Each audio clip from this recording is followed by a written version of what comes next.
You definitely want a co-founder. Hey, this is Michael Seibel and Dalton Caldwell, and welcome to Rookie Mistakes. We've asked YC founders for their rookie mistakes so we can share them with you and help you avoid these common errors. Let's start with our first anonymous story from YC founders on mistakes to avoid.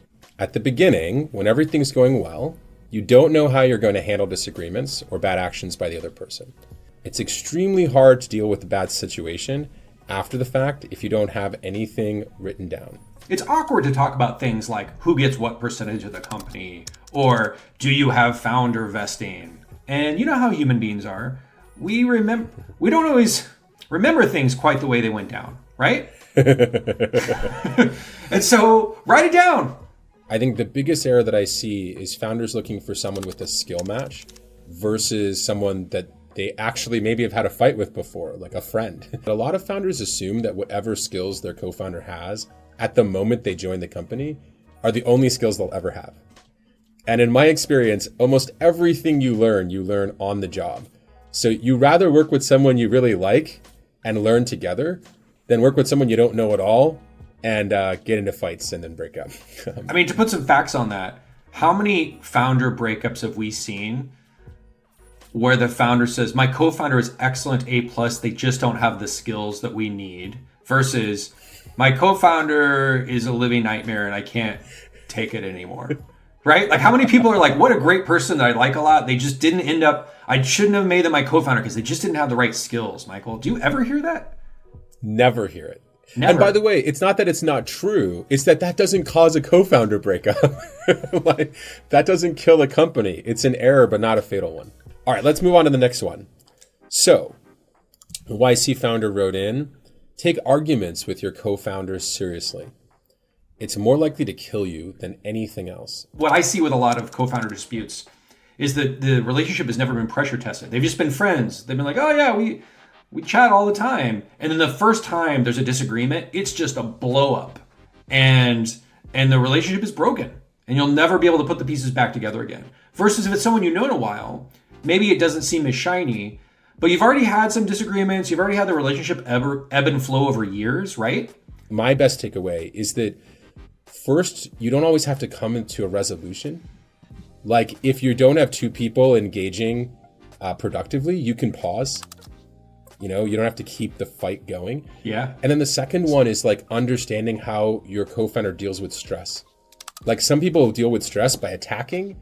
Some people deal with stress by retreating. And like, if you understand how your co-founder deals with stress, you can kind of better interpret what they're doing. All right, here's the last comment that a YC founder wrote in. I chose a co-founder with whom I could not share my honest disagreement. We didn't know how to fight well or come out of those fights better and wiser. Some part of that was conflict avoidance on my part, and some part of that was him fighting dirty. It's crazy when you speak to founders where they'll spend 8 hours a day with someone and 12 hours a day with someone. And they'll be like, I haven't spoken to them in a week. Wait, you know, and I'm like, what are you guys doing all day? Like, you haven't talked to them in a week? Or I haven't talked to them in a month, or I haven't had a real conversation with them in a year. And I think when things get that bad, I would argue there's a point where breaking up becomes inevitable, and the CEO's job is now not how to repair the relationship. It's basically how to separate in like the most effective and least destructive way. When you talk to folks about this, they know in their hearts that that's what needs to happen, but they just can't bring themselves to actually do it because it feels bad. And so that's what's, again, when you talk to these folks, they know that it makes the right thing for the company is to go their separate ways. But they, for whatever reason, they're willing to go through years of pain or actually reduce the chance the startup's going to work than to face that head on. It's really rough. The longer this relationship persists in this way before there's a breakup, the worse the breakup is going to be. Like the more likely there's litigation, the more likely there's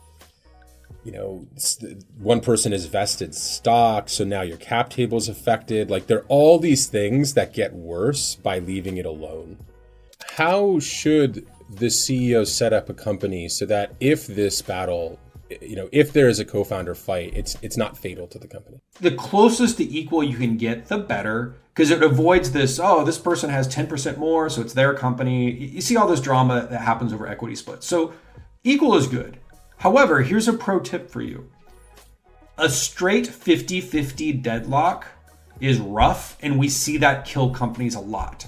And so it might be reasonable for the CEO to have one extra share.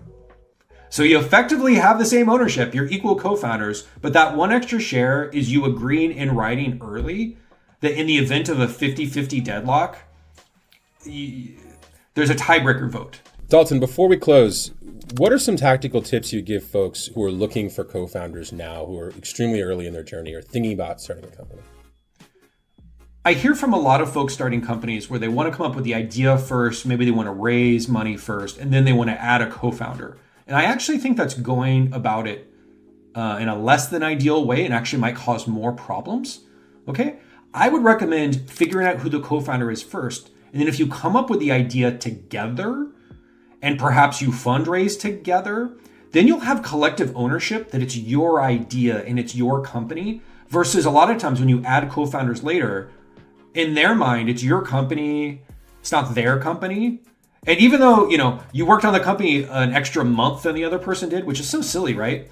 You'll always have this this wasn't my idea, this wasn't my company, which isn't great from a retention perspective. If you can both really feel like you shepherded the idea through the earliest stages, you're going to see a lot more ownership and people stepping up when you go through hard times. To reiterate what we talked about at the beginning, I don't want to say co-founders are essential, but man, they're so helpful. It's such a powerful tool, especially in the hardest part of the startup, the pre-product market fit startup. We still encourage everyone to have a co-founder. But like the startup game, right? It's not about doing it well, it's about doing it great. Like, having a great co-founder can be a superpower for your company.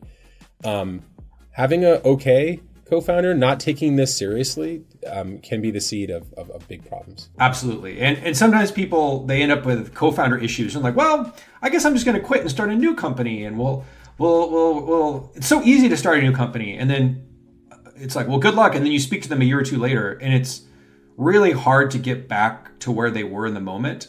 And one of the regrets is they wish they would have spent the time to set up the co-founder relationship well and choose the right person first, then think they can just blow everything up and get a do-over. That's just not how life works. And so the more you can front load this the first time around versus having hard-earned lessons, yeah, would recommend. Yeah. So we recommend you get a co-founder. We recommend you do it well. We recommend that you invest in that relationship early so that you can survive the fights that will inevitably happen. And man, grab this superpower. You should certainly get a co-founder, but don't slack. Don't slack off. This isn't the place where you want to slack off, where you want to put 50% effort. This is one of the most important things you're doing in the beginning of a company.